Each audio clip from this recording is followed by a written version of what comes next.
வெற்றி உங்களுக்கு யாரு?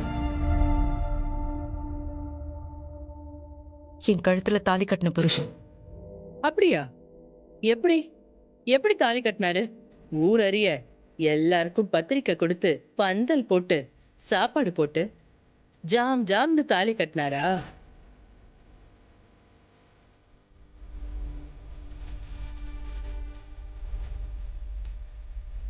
வெற்றி எக்ஸ் எம்எல்ஏ விட பையன். அப்போ கண்டிப்பா உங்க கல்யாணம் கிராண்டா நடந்திருக்குமே. கல்யாண பத்திரிக்கை ஏதாவது இருக்கா? Wedding photos, videos? Your honour, இந்த கேஸ்ல சம்பந்தமே இல்லாத கேள்வியை கேட்டு கேஸ டைவர்ட் பண்ண பாக்குறாங்க. யுவர் ஆனர், சம்பந்தம் இருக்கு. குற்றவாளியான வெற்றி எவ்வளோ தப்பான ஆளுங்கிறத நீங்களும் இந்த நீதிமன்றமும் புரிஞ்சுக்கணும். அதுக்கு ஒரு சின்ன எடுத்துக்காட்டு தான் துளசி.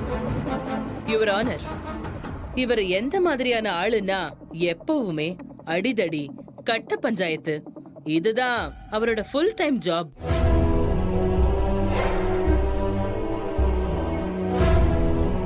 அரசியலுங்கிறது அவரோட பார்ட் டைம் ஜாப் தான். அது போக ஒரு பொண்ணு மேல ஆசைப்பட்டாருன்னா அத அடைஞ்சே தீரணும்னு நினைப்பாரு.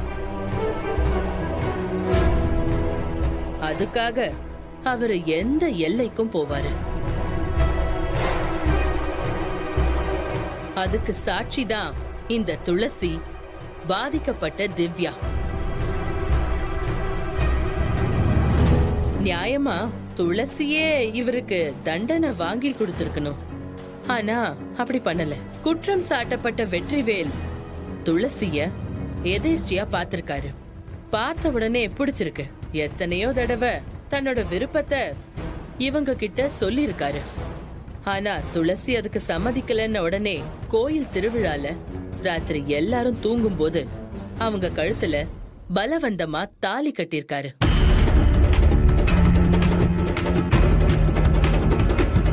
யாரு தாலி கட்டினதுனே தெரியாம பல மாசமா இவங்க வாழ்ந்திருக்காங்க. அதுக்கப்புறம் நடந்ததெல்லாம் மீடியால எல்லாரும் பார்த்திருப்பாங்க. ஒரு கட்டத்துல இவங்களும் இவரோட சேர்ந்து வாழ ஆரம்பிச்சிட்டாங்க.